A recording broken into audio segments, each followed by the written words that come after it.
चक्र प्रकृति आराम से प्रकृति की एक महत्वपूर्ण प्रक्रिया है जिसके माध्यम से पृथ्वी पर जल का संतुलन बना रहता है।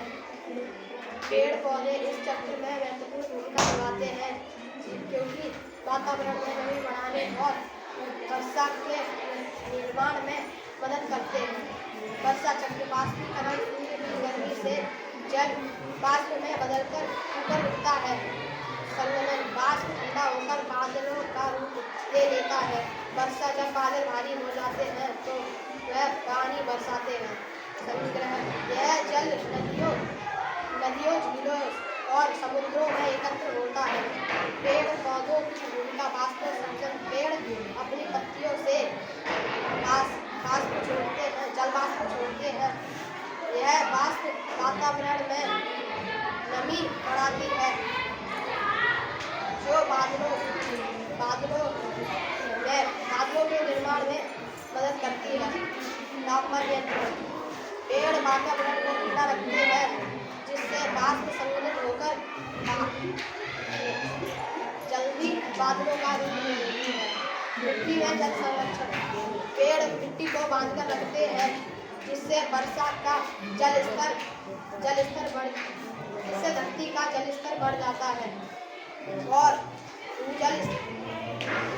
बादल निर्माण में सहयोग पेड़ों की बड़ी संख्या से उत्पन्न वाष्प स्थानीय जलवायु को प्रभावित करती है और अधिक वर्षा होने में मदद करती है।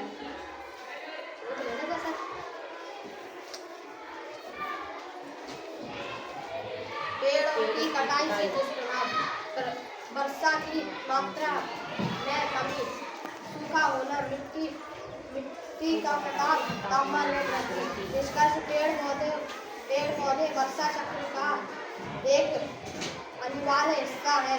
यदि हम अधिक पेड़ लगाएं और पुराने पेड़ों को बचाएं तो जलवायु संतुलित रहेगी और वर्षा भी नियमित रूप से होती रहेगी। सुझाव नंबर 1 अधिक से अधिक वृक्षारोपण करें। नंबर 2 जल संरक्षण करें। नंबर 3 पेड़ पौधों की कटाई पर नियंत्रण रखें। नंबर 4 पर्यावरण के प्रति जागरूकता करें। चित्र के माध्यम से समझाइए। नाम क्या सकते हैं? वाष्पीकरण के द्वारा ये पानी ऊपर जा रहा है, पूरी बात समझाओ।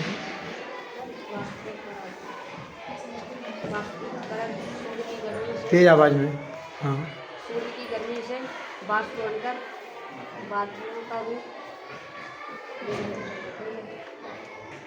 सूर्य की गर्मी से जल वाष्प होकर जब बादलों का रूप लेता है तो उसे संघनन विधि कहते हैं और तथा जब वह बादल भारी हो जाते हैं तो वर्षा के रूप में पानी बरसाते हैं। इसे जल चक्र कहते हैं।